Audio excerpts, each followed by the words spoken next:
Hey Edward, how are you Hi, doing? good. How are you? Good. Welcome in Europe, by the way. Yeah, So it's you cold you here. crossed the Atlantic Ocean again. Yeah, across the Atlantic Ocean, and it was cloudy and cold. Yeah. We landed Welcome to our climate. landed in London. The airplane door goes open, and you're like, oh, maybe I should have taken a jacket. Oh yeah. Yep. I went to Spain last week and I brought my jacket and like it was the other way around Yeah, you didn't need it. when I was on holiday. Yeah. Didn't need it.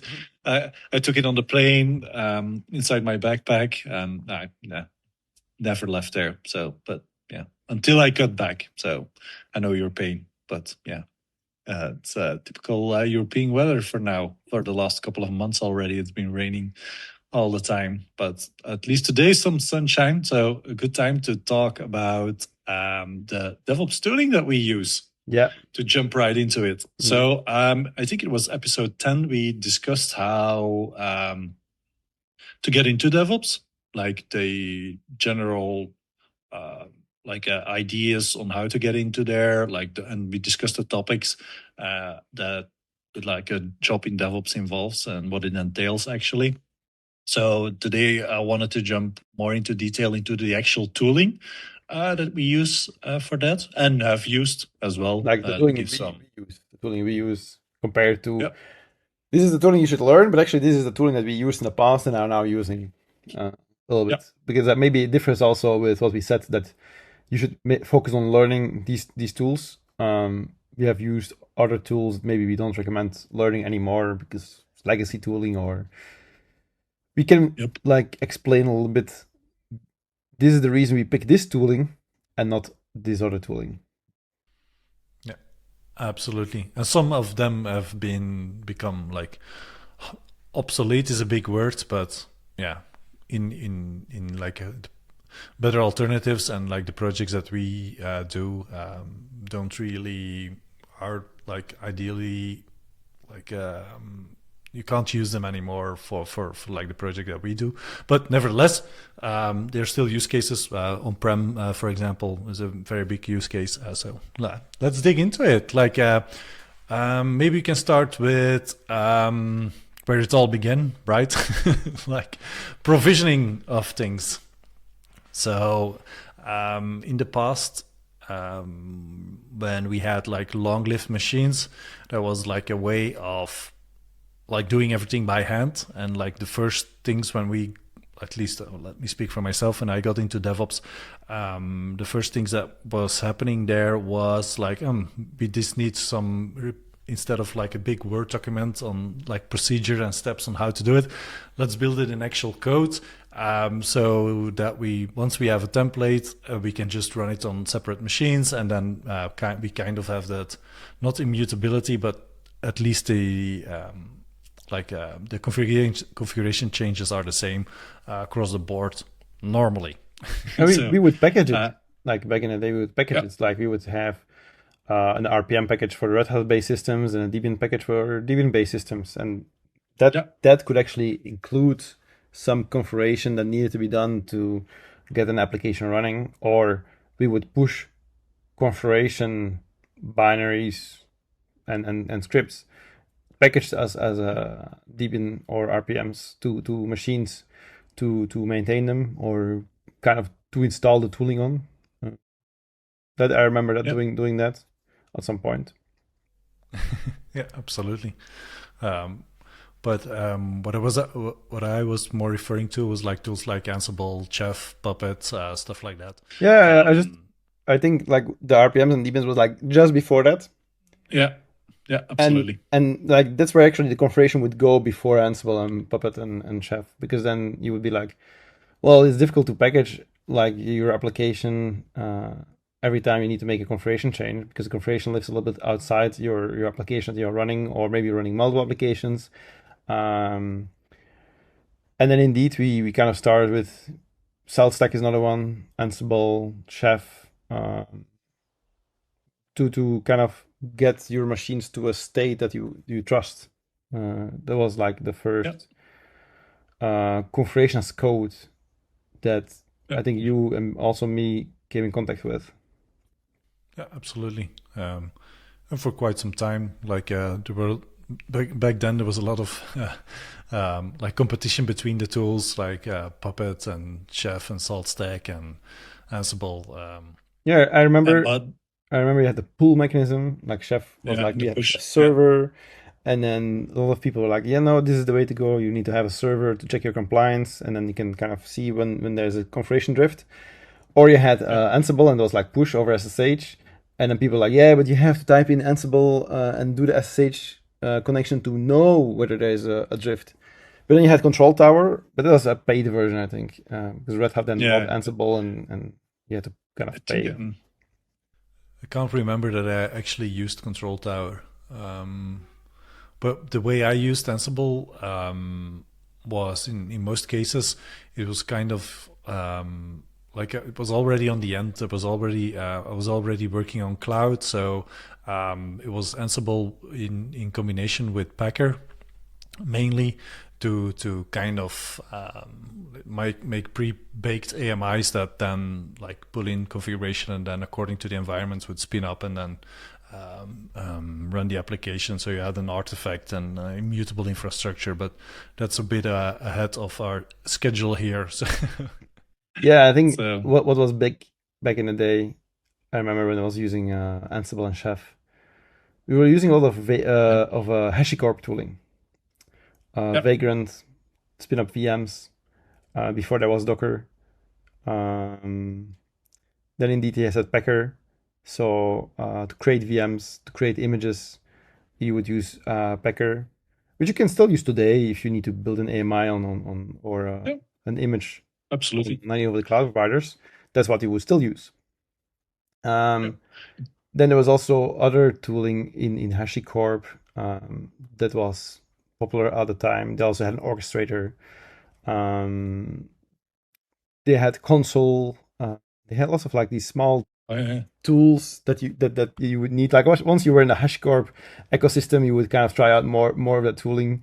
I think I'm talking about like 2013, 2014. That well, yeah, 10 years ago. That the tooling was really interesting. Like what HashiCorp was bringing out was really interesting. You had like this key value store that you would use for configuration, for example, like a console cluster. I'm sure that you also used it. That's Yeah, where you put your absolutely. configuration. You had Vault, right? Vault, Yeah. and that kind of predates, I think, like the secret and parameter store in cloud providers. Yeah. They were kind of the first one to bring out this tooling. Cloud agnostic, you would run it on prem, maybe even on the cloud provider when it was not released as a feature yet. And then we stopped all using this tooling because then you had all these features in a cloud provider. So then we migrated everything to the native cloud software. I mean, not cloud native, but the kind of the products that the cloud providers came out with. Which totally makes sense because like it became such an important part of your application stack that it's hard to like if that would break, there weren't any machines that could spin up and get configuration. So your complete stack would be down if the console cluster had some issues. And that was like while when Amazon came out with Parameter Store and the Secret Manager, for example, that was like, oh, okay, they manage it now. It's like it's okay. Like we don't need to do that anymore. Like that's.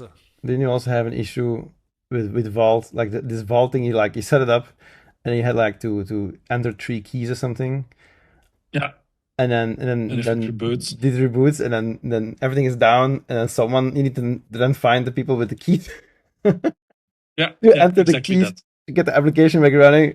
I mean, it's like, yes, this should be the way, but no, this is just not practical. No, it's not. No, exactly.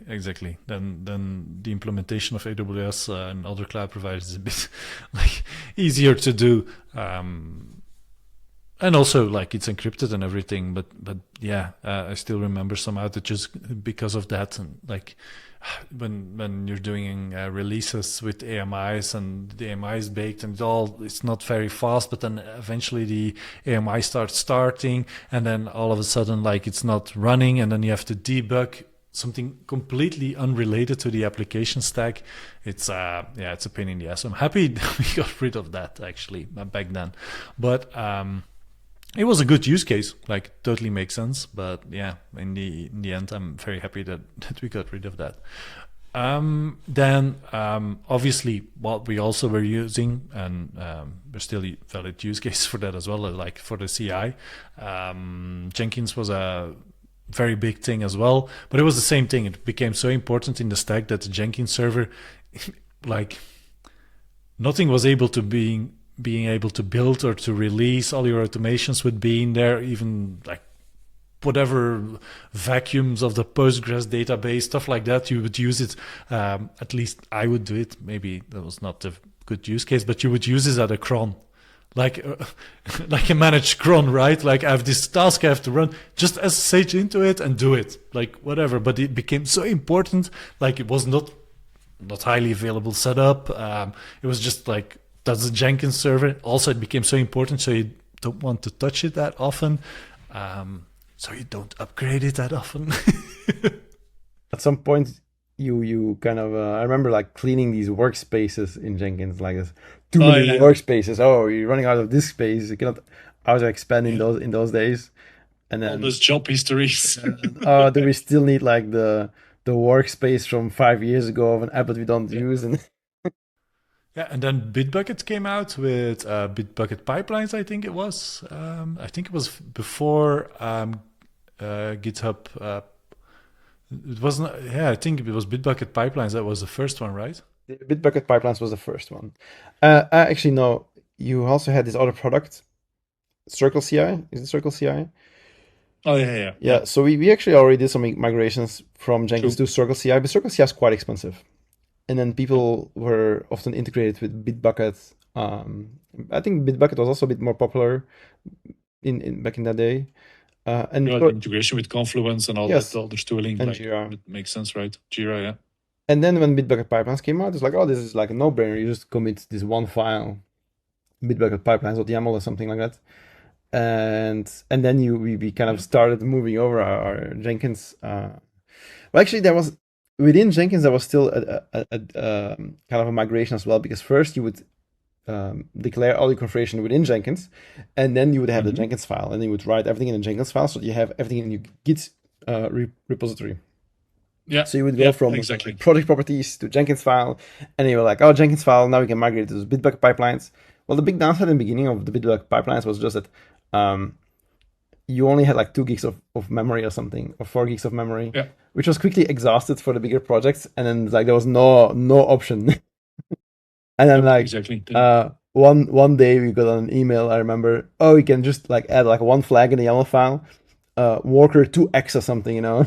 And then you just get double the amount of memory. It's like you still couldn't choose to have a lot of memory. No, just 2x. And then it's like, oh, now we can migrate these jobs that were still on the Jenkins, where we are still running this Jenkins server. Now we can migrate them to Bitbucket pipelines.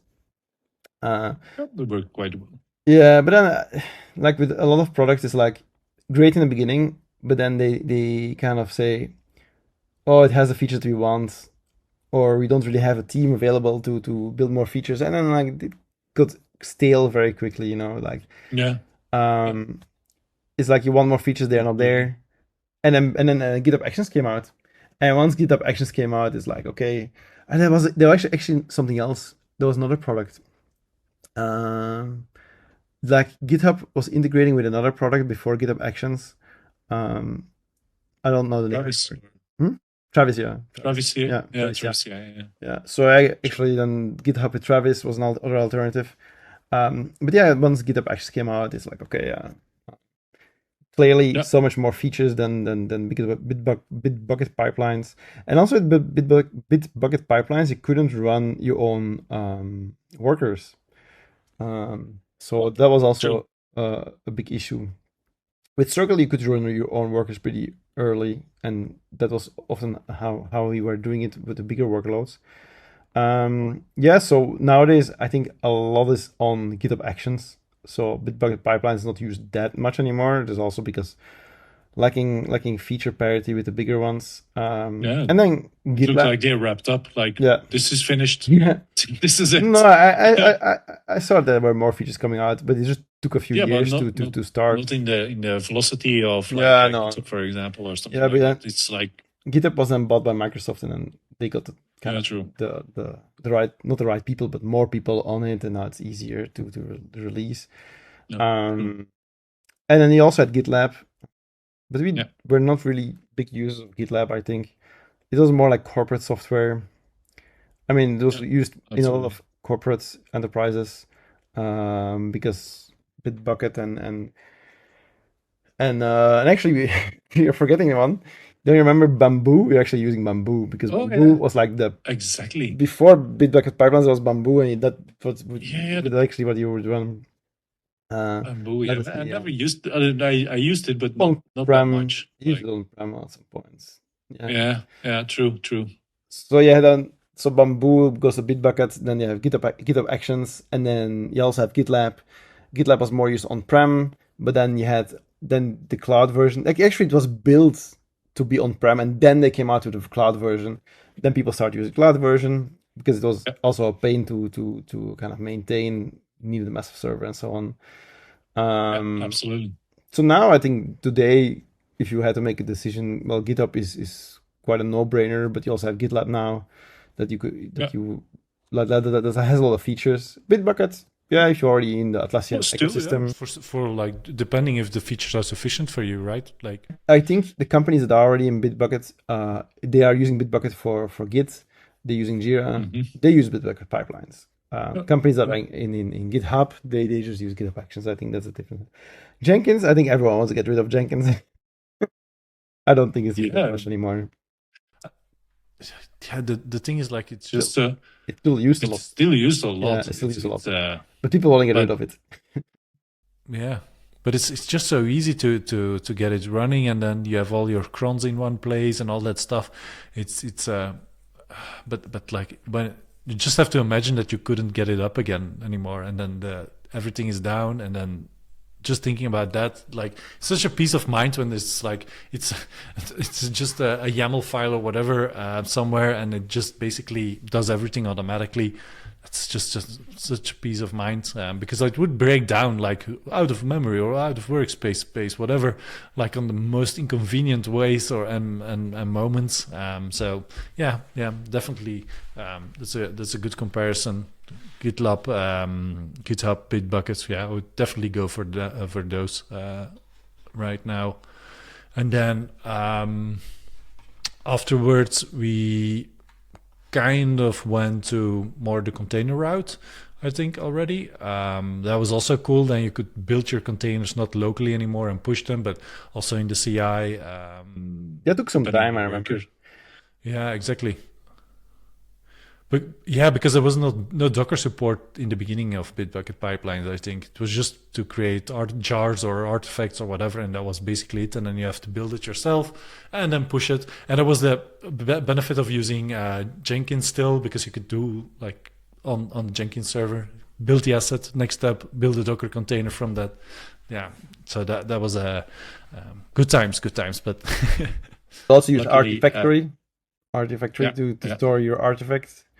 It cost money as crazy, but yeah. Yeah, and then you would still push all the assets there because you wouldn't store them on Jenkins, and then you would still, like, if you build a RPM or Debian package, you would then have Artifactory as a repository, and then push them to your servers. To serve it. Yeah, so that was also... Yeah, Artifactory is not used that much anymore, because indeed you just push everything using Docker containers now. So I think there's a little bit of history. That's kind of the artifact, right? Like Docker container, Docker image is actually now the artifact. Yeah. Like everything is contained into one. So that was pretty cool to see the transition from like long-lived AMI, long-lived machines to like configuration as code to AMIs, and then the next step, then the containers. That was a cool evolution to see. There wasn't Kubernetes yet, so at that point you would just run the container using Docker Compose or something. You spin up a machine, Docker app or something, Docker Compose app, and that would bring up your containers. Then there was Swarm before there was Kubernetes, so you could use something like Swarm. But then there were issues with networking and all this kind of things, so that was all. My first use case was locally for Docker, actually, because we had this huge stack in Vagrant, and then Vagrant up, and then your laptop would almost take off. It would start all the application to be able to locally develop, but then I basically transformed that into Docker containers with like a high success rate, but nevertheless it wasn't that simple. It was like a lot of components, microservices all over the place that then had to run. It was like a big Docker compose file, but that worked pretty well. So I was like, it was cool to see then the transition from being used as a local tool more to actually be able to run it on servers without like Docker Compose and stuff like that, because it was still a bit wonky. Yeah, the orchestrators came like Kubernetes and then also ECS on Amazon, and then once they were there, you would actually run them indeed on the servers, not just locally. And then they also kind of also still in an AMI, actually, to be honest.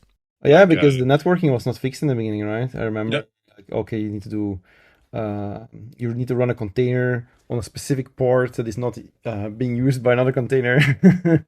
Exactly. And then have a load balancer that knows a port or something, or that gets notified about a port. I don't remember, and it will then route the traffic. But it would work. It would just not be super convenient. Did you actually use Docker Swarm at some point? Yeah. Okay. Before Kubernetes, Docker Swarm. Like it kind of just worked. Cool. But and I think it's even today, it just kind of just works. Kubernetes became the hype, so now it's all Kubernetes, I think. And then it's just because it's more flexible. And then the sad part is that kind of Docker, the company behind Docker, missed the boat kind of because of nobody cared suddenly about Docker itself anymore. Like you wouldn't run it, they wouldn't have a way to monetize easily, and then everything went to Kubernetes, which is just Google, which is also a bit of a sad story. They failed to monetize it, which kind of accelerated also, I think, the adoption of it, if they would monetize it in the beginning. But nevertheless, like it. Yeah, because like Docker was also just a layer over this LXC, or what's it called, that came out in the kernel earlier, that allowed for better isolation between processes and C groups, and like combination of a few things that. I think the wasn't the operating system. I think Solaris, like from back in the day. I think they used it to separate their workspaces. That already existed for a very long time. Yeah, but it was really old already. Like, I think it was called jail or something, and then you could kind of separate process, and it was built in the kernel. There was also some FreeBSD systems that had some kind of jails. There was also chroot, but chroot, the thing was you could kind of escape chroot if you. I mean, it was just kind of allow you to only see a part, like one directory, but it was not really isolation on the kernel level, and then other features that came later within the kernel allowed you then to kind of really do the isolation properly, so that you had like a /proc directory that you will only see your own stuff and stuff like that, that you wouldn't see all the processes, that you couldn't attach to other processes. So the isolation part was really missing. But I think indeed in the Unix there are also alternatives. And there was also definitely isolation. It was called Solaris Zones, by the way. I found it. Zones. Yeah. In FreeBSD or something is called jail or something, but jail could be similar to chroot. It was kind of the same thing. But we used it at the bank I used to work at. That's why, I had sentimental value. I had to look it up. Some things already just exist, but like you had to pay for it. It was not very popular, and now.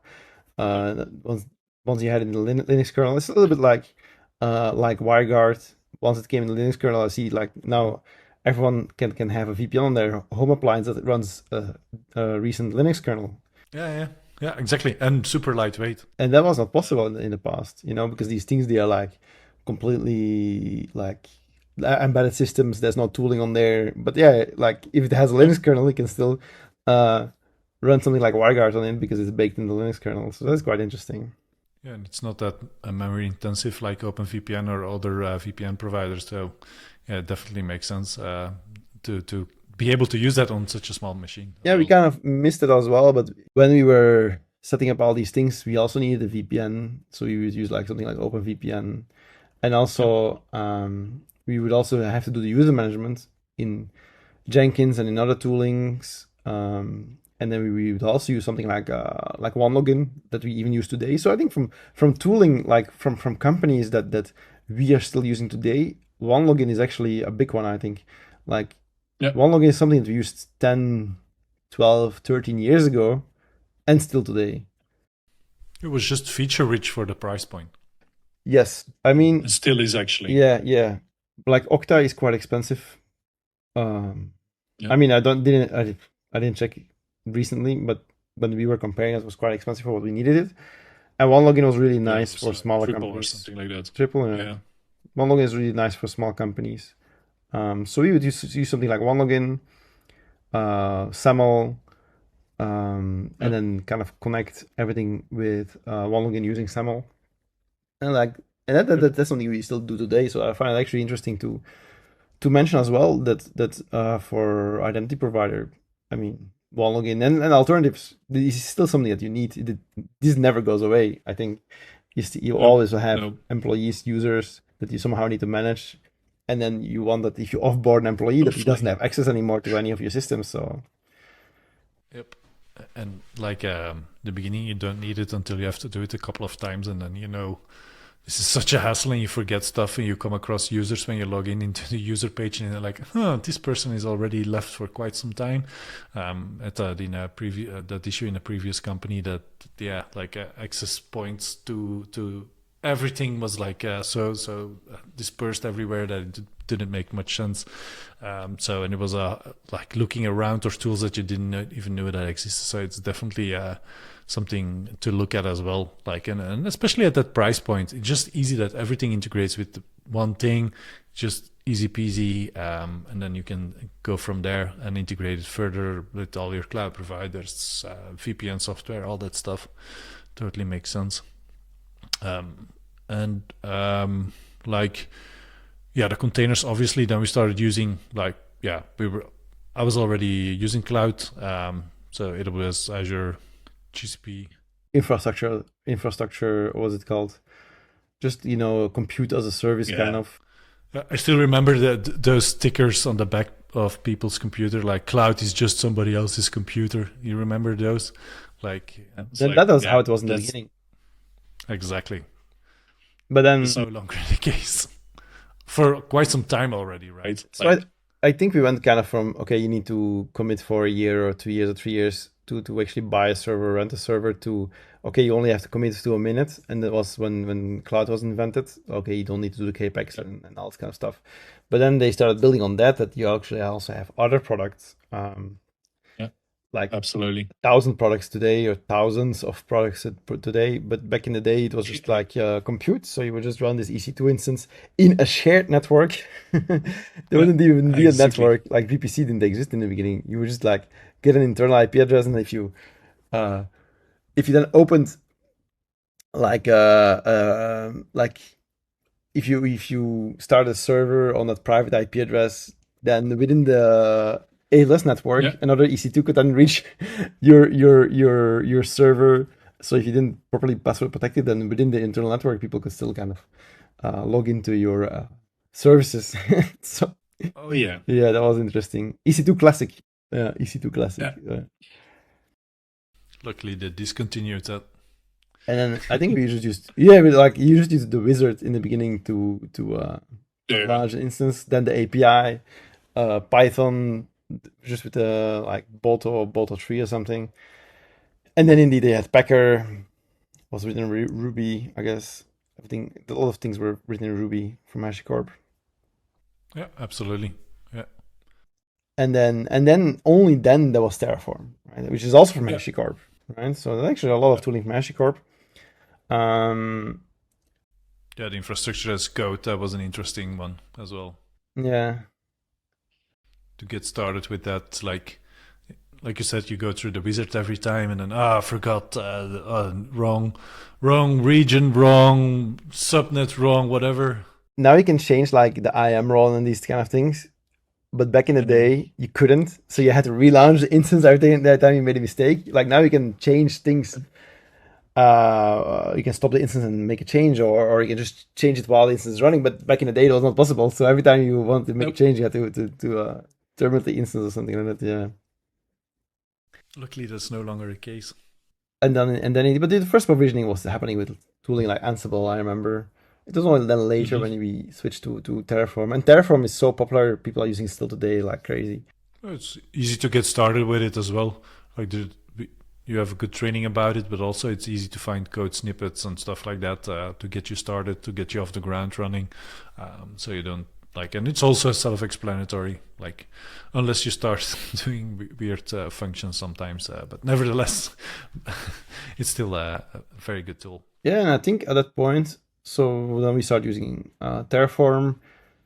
And then we also realized that Terraform is actually not the best tool to deploy the application. So it's good to describe the infrastructure, but to deploy the application itself would be a bit more difficult. So in the beginning, you could indeed create autoscaling groups, bake the AMI and then change the AMI with Packer. But then there was containers, and there was no Kubernetes on Amazon. There was ECS, but ECS was missing a lot of features. So then we actually came out with ECS Deploy, which was our own internal tooling to do kind of provisioning, scaling, log management, like to view the logs actually, and also to it would kind of connect with the Git repositories somehow. The Git repositories would actually do API calls to ECS Deploy to say I have this new service, and it would provision a new ECS service task, do all the load balancer stuff, target group. Because that all didn't exist. Now you could do all this.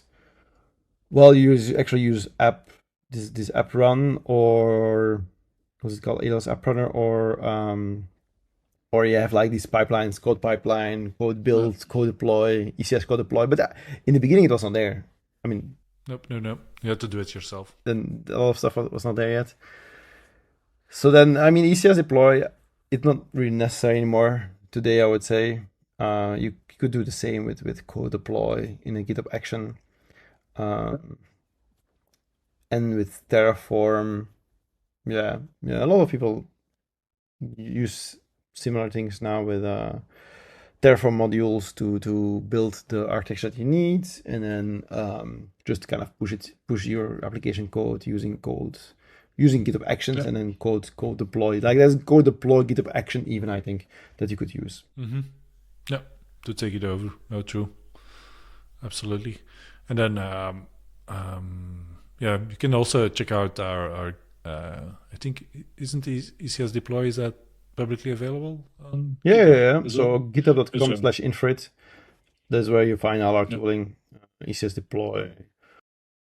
We try to give back of things that we use a lot. Yeah, I wouldn't run it maybe today anymore. I mean, maybe a specific. I mean, there's still customers who are running it, so like it definitely makes sense in certain situations. Absolutely. It just abstracts also a lot of the AWS toolings still today. So that's, for some people, that's very useful. We also have an advanced proxy there on our GitHub page, which is also used today still. Rocksprox, so the Rocksprox repository. So if you need like an advanced gateway, and the API gateway of AWS is not good enough because you need more features, but you think Glue and Kong and all these other ones are too expensive, then there's an alternative right there. Yeah, it works quite well. And it works quite well indeed in production already for years without issues. And just use Envoy, right? So you never pass. The data never passes our code. Our code is just managing config. It just uses Envoy, probably kind of provisions the config of Envoy, so everything passes Envoy, which is like super efficient advanced proxy. Yeah, definitely. Yeah, definitely. AWS came out with all these products. Azure came out. Google Cloud came out with Kubernetes. And then suddenly you have all these products that you can use with Terraform. So I think the tooling that we often use is like just Terraform. Terraform with all these cloud providers. And all these cloud providers actually also have templates to provision. So we also use CloudFormation. I think the first time we came into contact with CloudFormation was really through Elastic Beanstalk. Yeah. Which you don't want to use anymore, these legacy services. Why is this taking so long? And it's like, oh, wait, there's a CloudFormation's template that it uses, and that's why it takes so long. Sometimes it breaks. Yeah. And, maybe it doesn't break today. Recent changes. I don't know. I don't use it. No, we migrate across it for quite some time. We migrate all our customers away. Yeah, exactly. But nevertheless, even with new customers, like it was, I don't come across it anymore. Indeed, that's funny. Yeah. Well, some of the old installs, I think we have one customer that still has some old installs on Elastic Beanstalk, for example. Like if you provisioned 10 years ago and you didn't touch it in the meantime, most likely it is there's a chance it's on Elastic Beanstalk. No, true. But nevertheless, I don't see anybody else still using it. Yeah, you just don't see it. It's like you think Jenkins is not used anymore, and you go into corporate X, and then it's like, oh, exactly. We are using 1,000 Jenkins instances. Yep, exactly. Well, which makes sense. There's always like this tooling that you think nobody uses anymore, and then you go into an enterprise and you say, we are big users of this. We are big users of this. Which makes sense because they are able to support it. That's the most of our guidelines exactly are, if it's not your core task, and you can pay somebody $5 for it to do it. Let the company do that for you instead of like trying to do that yourself. Another big thing that we use and used is monitoring and observability. Because ECS deploy kind of some, like there's a health check and you can view your log files and stuff like that. But another important thing that we used also a lot back in the day was like for once you have a couple of instances running, it becomes really hard, really quick to what is going on. The CPU of server XYZ that is running like is burning hot or whatever. And then in the beginning, I think at least I started with Nagios, I think it was called, back in the day. MRTG. No, I started with Nagios. That was the first. Those were graphing, like network graphs, MRTG, if I remember correctly. And then you had Cacti or something. Yeah, exactly. And then Nagios. Yeah, I used. Didn't we see that guy? Like, weren't you with me when we were at FOSDEM in Belgium? And there was a talk about the guy that wrote, is it Nagios or Nagios? Nagios, I don't know. It was like some sales guy, a salesy guy. No, you were not there? Oh, no. Yeah. Possibly I was, but... That's already a very long time ago. Then he did a presentation. He was like very, very vocal, very like, you would think it was some kind of nerd that wrote it, but he was like, I think he was in a completely different industry, and he kind of like weekend project. Yeah, something like that. Like that was a super interesting story. I think it was the same year. I think that there was Ricer explaining Ricer FS. Yeah. I think then he went to jail or something now. Yeah, exactly. And then they removed it from the Linux kernel because then the people were actually running Ricer FS, and I remember like, oh, you should get maybe rid of Ricer FS because it's not going to be supported anymore. No, the guy was, I don't know, was arrested. His wife disappeared or something like that, and then his car seat was out of his car as well. Something like that was something really weird. But yeah, different. It's not a crime podcast here. There are other podcasts. Yeah, like probably somebody covered it already, and I don't want to make any assumptions of stuff that I'm not sure about. But yeah, I think Nagios was, and then but that was more for metrics, and then your logs will still be over the place, and then I think it was next step was like log aggregation, For me at least, the Elk stack. And then you had that like was these plugins. Wait, because everything came into Elasticsearch, JSON. Logstash or Yeah, no, Logstash was sent into Forwarded. Elasticsearch. Yeah. yeah. But then in Elasticsearch, you also had this front end.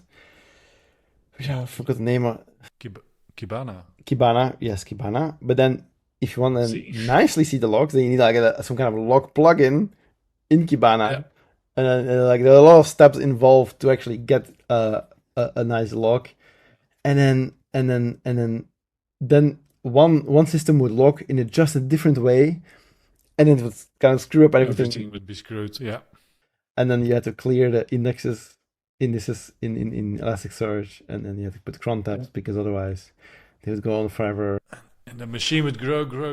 You had to do a cron tab with a curl to delete the index. First you would close it or something, and then yeah, that was all management and maintaining. Indices are like yellow and stuff like that, and good stuff. No, Yeah, you had brain split. Was that split brain? Yeah. Your network Split would brain, go apart, and then two clusters that they couldn't merge. no quorum. But we had it with some systems. I remember that you had some systems like that, like you cannot merge because now there's writes on both somehow, something that is not supposed to happen or something like that. Yeah, good times. Now you wonder why people are giving so much money to Datadog, but when you think back to how it was, then it's like, yeah, exactly. We already discussed that in previous episodes. Like, why are people spending so much money in Datadog? But like, now we have gone the memory lane of this stuff. I'm like, yeah, totally worth it. here's my money. Just like I don't want to deal with this stuff anymore. And also, like, because it's not critical per se, like it's running somewhere and then something goes wrong, and then you opened it and then it was broken. So like that's it's like okay, now I have to monitor the monitoring, but like that stuff. Yeah, now I was very happy to get rid of that. I move it to something managed, like New Relic, Datadog. I'm still used a lot today as well, mainly because it's managed, I guess. And then with the arrival of, I think it was it with the arrival of Kubernetes, like Prometheus, it was kind of the same time, right? Or am I? Yeah, it probably existed earlier, but decades. for us it was like, okay, I think Kubernetes also made some other tooling or give more traction. Like Prometheus was one of them. There's more Prometheus. There's more open telemetry that you also have now, which is now called open trace, I think. But you had like these toolings that you would kind of send your traces to, and then Jaeger like, and Jaeger and things like that. And I don't know if that's still used today. Like Amazon has X-Tray, which is nicer than it used to be. And then also in Datadog you also have APM where you can send your traces to. So there's a lot of hosted services now, but indeed on-prem you would still use it. But actually my point was actually that there was kind of tracing, but there was no standard around it. And then now there's a standard, and the tooling might still be the same, but now there's just a standard of how your traces should look like. And then you use either Datadog or some on-prem tooling. And then now it kind of needs to be integrated. That's what observability actually is. Like you get a trace, but how does that trace connect to your logs? Like what's the relationship between a certain error in your log, like maybe at the same time, and then Datadog and then other systems, they try to connect all these things, and that's kind of how you can then. Like what was the CPU IO on that moment of that log file, like stuff like that you can combine everything, because that was your screen full of full of windows to see, like on this time, oh wait, this is UTC +2, this is UTC 0, this is in like it. That was I think it was pretty far from that, because you would just run servers, and some servers wouldn't have the same time. Yeah, exactly. Like the NTP drifts on some machines, but not only that, in different time zones, which makes it hard as well. So Yeah, indeed, in the past, it was not always the case. Maybe it was just us not using best practices, but in the past, it was a big mess, these kind of things. And now, now it's a bit easier, I would say. Yeah, absolutely. But also costly, and we were just kind of talking about it, right? Like how expensive all these SaaS services are now. Like if you are paying so much money to all these services just for any feature, is a bit of that's a bit of the downside. Like, yeah, exactly. And then they try to upsell you constantly. Like, oh, you want logs, but do you also want to search the logs? I don't. You have to pay for them. Yeah, you can. Like stuff like that. I'm not a big fan of that either. It's like everybody has smelled money all of a sudden or something. I don't know. It's probably going to be maybe a shift. I wouldn't say like for everything, but like some companies might say, okay, this is too expensive for us. This pricing is crazy. They just went too far. Like we will just start running things on Amazon again, or like or on Prime again, instead of using these services. I'm sure that some companies are looking into that, because so like I think Datadog is the example of how like one service provider, it can just be too expensive for what it is. It just your logs, your monitoring, your tracing, and like it can be more than all your infrastructure combined somehow, Yeah. The thing is, of course, like it brings a lot of value, but like that's for the engineers, right? It doesn't bring any value for the end user. Okay, it can bring value for the end user if the app doesn't go down, but for the engineer, it's just okay. That's nice, and that's a bit tricky. That would be like, in my head, that would be one of the first. If you would really have to cut costs, that would be one of the first things I would actually look into. Think of it right now, like look, we did this previous episode on cutting costs on AWS. Okay, you do reserved instances. You build down 20-30%. But if you then think like, okay, how much are you spending in all these extra services like Datadog, and there's probably other service providers, can you not switch to, for example, CloudWatch, some other services that might be available, and maybe have just a little bit of less nice interface. You have to open 2 windows, maybe. There's other service providers, maybe there's other products that you can use, and then you still have a nice interface. Maybe you just pay half the price. I think this is like, because so many companies are right now, like we are at Q2 2024, they are looking into saving costs, right? So yeah, absolutely. Do you want to keep the engineers the same, because that's what maybe you need you to support your app? If you want cloud engineers, well, maybe you should just kind of cut costs in the fancy tooling. Maybe you don't need all the fancy tooling, and then you cut some of the cost of the fancy tooling, and maybe you can keep some engineers, and that might be a bit more difficult for some to do some things. Yeah, and also you would need them, and also but the thing is like those are recurring costs, right? Like if you have to change them, you have to change the tooling out. It's going to be a project. There's going to be project time involved, so it's going to cost money to get it out. So like it's a bit short-sighted to not do it. It's you part someone, you have the money tomorrow, right? But then you will it might degrade over time enormously. Whereas indeed you need to first spend money to, unfortunately, to migrate away from expensive systems. If you have to invest a couple of thousand of to get rid of the like service X, but it costs like $1,000 a month. Like it's like, but I don't want to make the investment now. And then you see how time flies by. Like 6 months is nothing, but you already like spent 6,000 over those like last 6 months. So it's crazy that like you should definitely prioritize that and have a look into that, because it can save you a lot of money. Also, if you look back in the last 10 years when we have been using Amazon, saying something like, we'll not make the reservation now, or we'll not reduce the cost now. Yeah. Because we don't know the workload now. It's always the case. Like the case is always, the end result is always like, if we just did it then, we would have saved so much more money. That's always Yeah. the problem. Like you want to buy the RIs, just buy them today. Pro tip for AWS sales: in the billing dashboard, you have the what you could save at that time, but maybe add another page like if you had done this a year ago, you would have saved this amount of money, something like that. We should have But Prime for AWS and then like a auto save or something. Yeah, exactly. How to buy RI.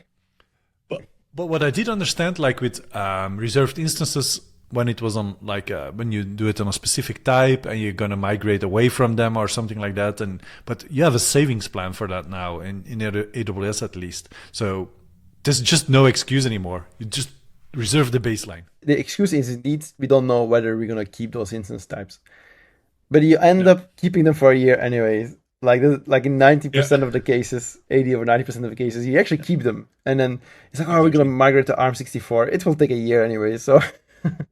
Yeah, definitely. But then, we're gonna do it right then when we migrate it. Either you do it this week, or you buy the RIs.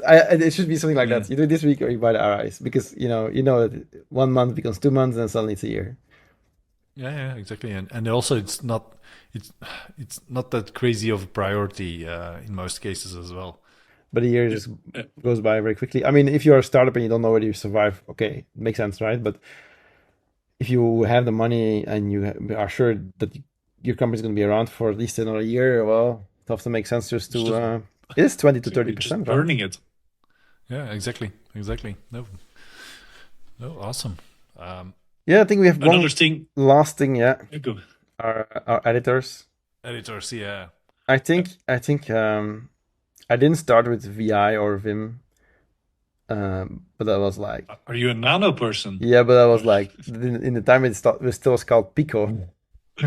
Pico, yeah, exactly, yeah. And then you had Emacs as well, like Red Hat. When Red Hat 6 was not Red Hat Enterprise 6. Yeah, true. And then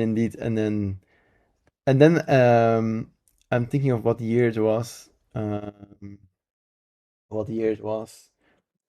It was something like 2003. I bought myself a book about Vim. Yeah, like how do you really learn it? Yeah, it must have been 2003. And then it's like, okay, you have to use the commands. But then like DD removes a line and stuff like that. And it's like, oh, it's actually quite interesting. And then since then, like I know so many shortcuts that it's a full text editor without then using your mouse. That was like there was like the cool kids editor as well, right? Like if you could create panes and stuff like that. And it was like, if you know all those shortcuts, your hand didn't have to leave the keyboard. There was still a group that would just use it and not know all the shortcuts. Oh, no, definitely. Yeah, because if you need a book or at least some kind of manual to learn all the shortcuts, because there's also like, okay, Y is yank a line, DD is remove the line, but you can also do like D20D or something, or you can make a macro with the @ sign, and then you can execute a macro, but then you can execute the macro multiple times and stuff like that. I still use that stuff today. Like I learned like 2003. Okay, 20 years ago I learned shortcuts and I still know them and I still use them every day. It's pretty crazy. Especially to replace text and stuff like that. It was just so easy instead of like using awk or whatever. Like it was just so easy to do it in there. But then for programming I wouldn't use it. I switched from some time ago. I mean, quite some time ago, to VS Code. It's just nice to have the integrations. Unless it was to edit emergency. Yeah, I mean, I still use patches on production that nobody did, of course, but I would only use it for programming, right? So text editing, like editing a JSON or something, I would still use it. Editing a text file, I'll still use it. But then just for the programming, config files, yeah, absolutely. Because it's just too much work to kind of set up. You launch VS Code, you have like this Go PLS if you're writing Golang. The highlighting, but also like you can easily open documentation and stuff like that. Yeah, the documentation, but also the code from the libraries and stuff like that. And I mean, I'm sure it's all possible in in other editors Sure, as well, why? but it's just so much easier Yeah, for me then. yeah, exactly. No, same here. Like text highlighting, all that stuff in VS Code is just like so much better. And like you said, it's probably all possible, but yeah, why? That's, To be more efficient. But I feel like I am more efficient in VS Code than Yeah, definitely. then. I mean, Like, you don't wanna be- I use the mouse, okay, but I also need all the integrations and be able to switch between programming languages and if that's gonna be my unproductive restraint to use the mouse, then yeah, we've come a long way already. I think. I'm sure I have like a plugin to have the same shortcuts in VS Code. Yeah. But then so that then I tried it in Eclipse one day, but it kind of didn't feel the same or something, and then I turn it off. Yeah. No, exactly. I'm thinking, Maybe. yeah, I think we went through Yeah, all go the ahead. tooling, but I'm sure we forgot something. We probably need like a second episode just to go over the tooling that we missed. Yeah, exactly. Actually, there's one thing maybe we could mention. Since Mhm. when? Since 2010, 2013, we both use MacBooks. Yeah, definitely. It just doesn't break. Yeah, exactly. You buy a new computer, a new MacBook, but the previous one is still working. It just never kind of broke. I could still use my MacBook from 2015, which is 9 years old now, and it would still work. It would not be fast. I've still a very old one on the countertop. Oh It's yeah. crazy. We also have a very old one somewhere. It still works. The battery is not good anymore. You could change battery. There's lots of videos online. yeah, but There's not enough memory probably in it, but you could upgrade the memory in the old ones, not in the new ones anymore. It just It's works so much embedded, better, you know. Like you open it, it works, and it also integrates with all the other tooling. You know, like you copy something, you have an iPhone, you paste something in there. absolutely works a lot better. Secure by default. I wouldn't say secure by default completely, but you know, like you can easily put on encryption, and then everything is locked, everything is encrypted. Like you use your Apple ID, which is also locked. You know, so like you lose your phone, you lock your phone. So once you are in the Apple ecosystem, it's kind of like it's a no-brainer. And then what amazes me then is that other companies, when you see other companies, they don't have this integrated system. That you know is completely crazy. Like the how slow people are because of bad hardware in some companies is completely crazy. You know, like if you see how efficient we are. Even still today, like I can't see you, my camera is not working. Like you have like obviously the people who say it's not working because they're shy or whatever. Nothing wrong with that, but I mean like it's like is that like 640 by 320 or like like yeah The heart rate is better, right? And now the ARM64 chips, you know, your laptop doesn't make any noise anymore. You just close it, you put it in your bag. It doesn't become hot anymore. Exactly. Like I would wait sometimes the older Macs, you're still blowing, you know. Yeah. Now I just can put it in the bag. Oh yeah.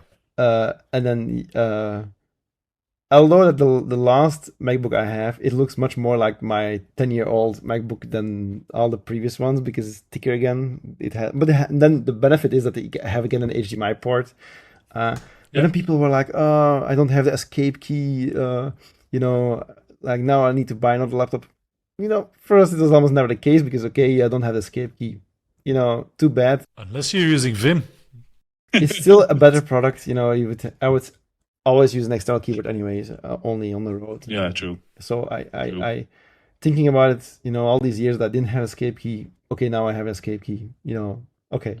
It's still so much better definitely. product. And it survives, you know, like the times that you bumped into something, and also the case is strong, you know, like all these other laptops, you know, like okay, I'm sure there's premium laptops also around there. Yeah, exactly. That's what I'm going to mention. Like, I have some Windows machines here in the house for the kids and stuff because they use it at school, and they come a long way. But let me put it that way. Like, I mean, in the operating system, and now it's like the security by default as well. There's like malware stuff in the OS integrated. You don't have to buy a Norton subscription anymore and stuff like that.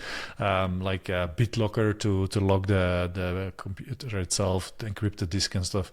So they made some progress there as well, but nevertheless, it's still different. You just take your AirPods and then you listen to something on your phone and then switches to your laptop.